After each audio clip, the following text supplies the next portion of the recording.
Assalamualaikum warahmatullahi wabarakatuh.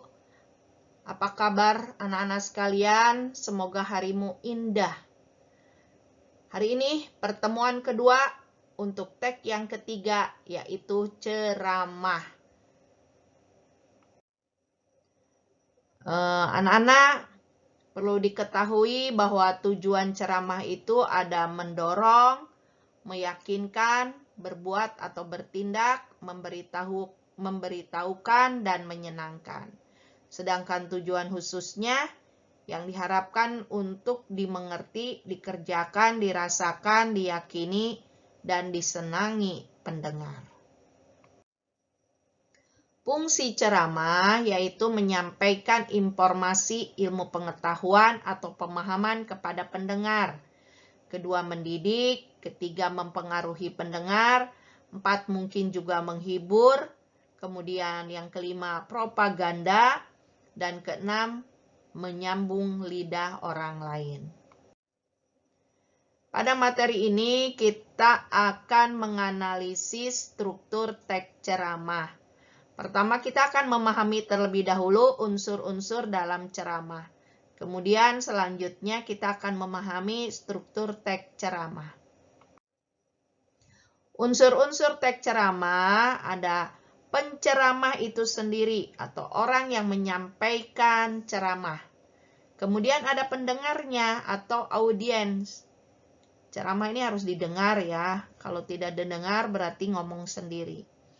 Kemudian selanjutnya ada materi yang ingin disampaikan oleh penceramah dalam ceramahnya. Selanjutnya, ketika penceramah menyampaikan materi, dia menggunakan metode ceramah yang mana. Nah, berikutnya karena sekarang udah zaman modern, berceramah ini tidak saja harus bertatap muka. Maka unsur ceramah selanjutnya adalah media ceramah yang digunakan oleh penceramah itu apa. Ya, kita mulai dengan metode ceramah ya. Metode ceramah itu ada 4. Pertama, impromptu, yaitu metode ceramah tanpa persiapan. Jadi langsung, tiba-tiba ditunjuk untuk ceramah, dia langsung berceramah. Itu impromptu.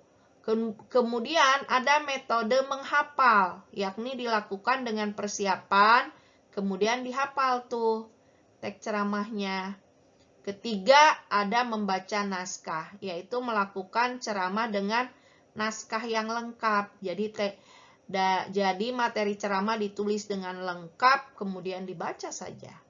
Kemudian yang keempat ada metode ekstemporan, yaitu metode ceramah yang menuliskan pokok-pokok pikiran saja sebagai catatan pengingat.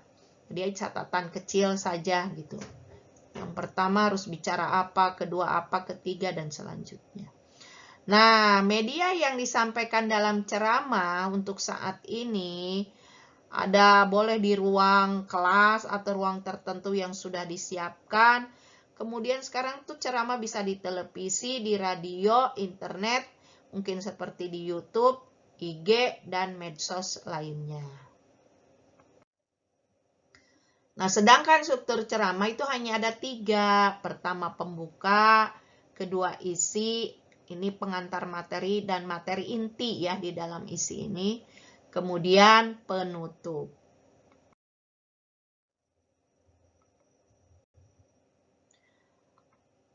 Ya, pendahuluan atau biasa disebut tesis biasanya berisi tentang isu, permasalahan, pandangan atau pandangan umum penulis. Contoh, pemilihan kata oleh masyarakat akhir-akhir ini cenderung semakin menurun kesantunannya dibanding dengan zaman saya dahulu ketika kanak-kanak.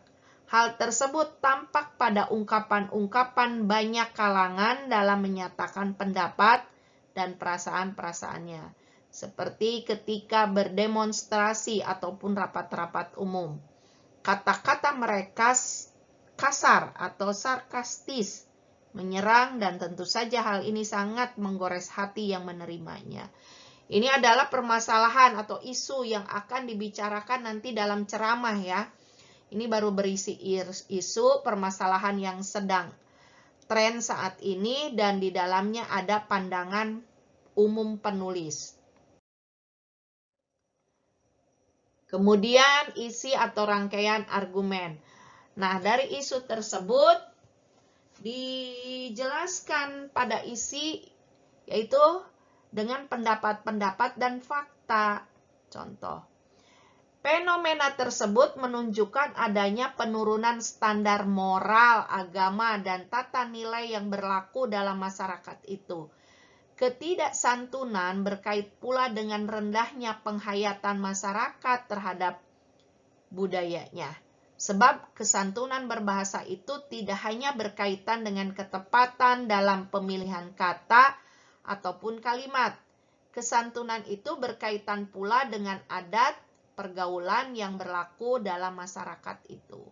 Ini fakta-fakta dan pendapat dari penulis tentang tesis yang tadi.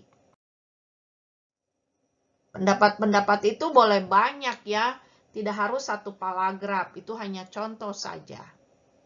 Selanjutnya dalam ceramah itu diakhiri dengan penutup atau penegasan ulang kembali. Biasanya berisi rangkuman atau simpulan. Contoh, berbahasa santun seharusnya sudah menjadi suatu tradisi yang dimiliki oleh setiap orang sejak kecil. Anak perlu dibina dan dididik berbahasa santun.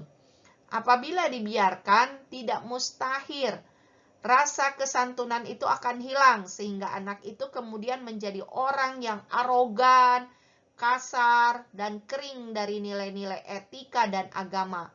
Tentu saja kondisi itu tidak diharapkan oleh orang tua dan masyarakat manapun. Ini kayaknya berisi tentang simpulannya ya. Sedangkan sistematika berceramah di luar pendahuluan tadi tesis, boleh mengucapkan salam atau pembuka untuk menyapa hadirin terlebih dahulu. Kemudian menyampaikan pendahuluan dalam bentuk ucapkan terima kasih, ungkapan kegembiraan, atau rasa syukur. Kemudian baru masuk ke isi ceramah. Isi ceramah dimulai dengan pembukaan dulu ya, maksudnya isi ceramah di sini. Dengan jelas dan menggunakan bahasa Indonesia yang baik dan benar serta gaya bahasa yang menarik. Kemudian menyampaikan simpulan isi ceramah agar mudah diingat.